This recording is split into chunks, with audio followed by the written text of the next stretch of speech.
நெருங்கினால் சுடும், விட்டு விலகினால் விடும் நெருப்பு. இதுவே நான் அறிந்த உண்மை. தீக்குள் விரலை வைத்தால் நந்தலாலா, உன்னை தீண்டுமின்பம் தோன்றுதையா நந்தலாலா என்று பாட நான் பாரதி இல்லை, ஒரு பாமரன். ஆனால் தள்ளி செல்ல செல்ல சுடும் நெருப்பு ஒன்று உண்டு. இது என்ன புதுமை என்று நீங்கள் கேட்பது என் காதுகளில் விழுகிறது. ஆம், புதுமைதான். தள்ளி செல்ல செல்ல சுடும் நெருப்பு ஒன்று உண்டு. அது எது தெரியுமா? விலகினால் சுடும் வினோத நெருப்பு, காதல். இதோ இவள் அவனை விட்டு விலகி வந்து விட்டாள். விலகினால் சுடும் காதல் நெருப்பு இவளை மட்டும் விட்டுவிடுமா? ஊரெங்கும் புயலும் மழையும், இவள் உள்ளத்திலோ புயல், விழிகளிலோ மழை.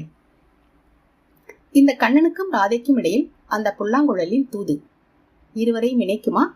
இறுதியில் இணைக்குமா? பார்ப்போம் பாடலை. எவனோ ஒருவன் வாசிக்கிறான் என்று ஸ்வர்ணலதா தொடங்கும் முதல் வரியிலேயே நாம் மூழ்கி போய் அவர் குரலின் பின்னே பயணம் செல்ல ஆரம்பித்து விடுகிறோம். எங்கே